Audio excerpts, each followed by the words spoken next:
Joining us now is Dan Geltrude. He's a managing partner at Geltrude and Company. Dan, it's good to have you with us. Takeaways from Nike earnings, a company that does a lot of business here and in China. Yes, and it makes me wonder how much the tariffs are actually impacting Nike, because let's not forget, tariffs are a tax, and the taxes are not put on nations, they're put on companies. Now, we saw that Nike had an increase in their revenues, great sign, but what happened to the bottom line? Nike claims that they were subject to more taxes. They weren't clear about what happened there, but I'm wondering whether this tariff situation is having an impact on Nike, a company that has for years been very interactive with China. Right. And can you speak to what is actually going on with the product, Nike's product in China? We heard overnight last night they pulled one of their limited edition shoes. This is in regards to the protests going on in China about that extradition bill. Also, China apparently has now chosen to pull some Nike products from their shelves. Can you talk a little bit about that and how that could impact the company?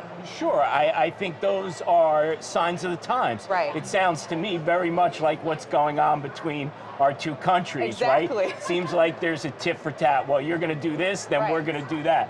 I think Nike has to be extremely careful here, though, because they are tied to China. Yes. And as I said, they have been for a long time. So if they're going to start pulling, lines of shoes, for example, because of what's going on politically, the Chinese are very sensitive to those types of issues. We've seen that before, and I think Nike has to be extraordinarily careful as to how they handle the political climate in China. It's interesting, though, just from a demand perspective, right? This is a brand that still, obviously, with a 22% gain in the top line, does still see demand in this country. As we know, the iPhone, for instance, has waned in demand there. But when we talk about trade holistically, we've got this big G20 summit this weekend between President Trump and China's President Xi Jinping.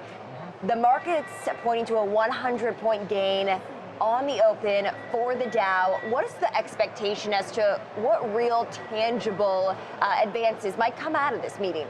I think both sides want to make a deal, so that bodes well to get it making some progress. President Trump has threatened more tariffs if a deal does not come out of the G20 summit. So you have that looming. Now, let's not forget, Steve Mnuchin said before it fell apart, the deal going back a month or so ago, they were 90% there. So can they resurrect a trade deal and ultimately get it over the finish line? I think ultimately we're going to get there because both sides want the deal. It really comes down to, in my opinion, the intellectual property issue and the theft thereof. I think that's the key part that they just can't come to terms on. And talking about the G20 summit, obviously he has yet to meet with Chinese President Xi Jinping. That's supposed to happen around 10 p.m. Eastern time. But he has, however, met with Russian President Vladimir Putin.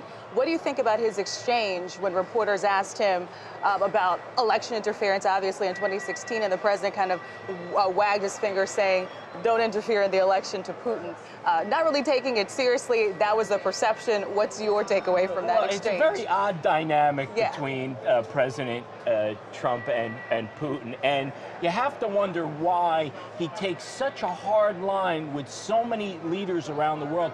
Yet he seems to be a little bit tentative when it comes to Putin.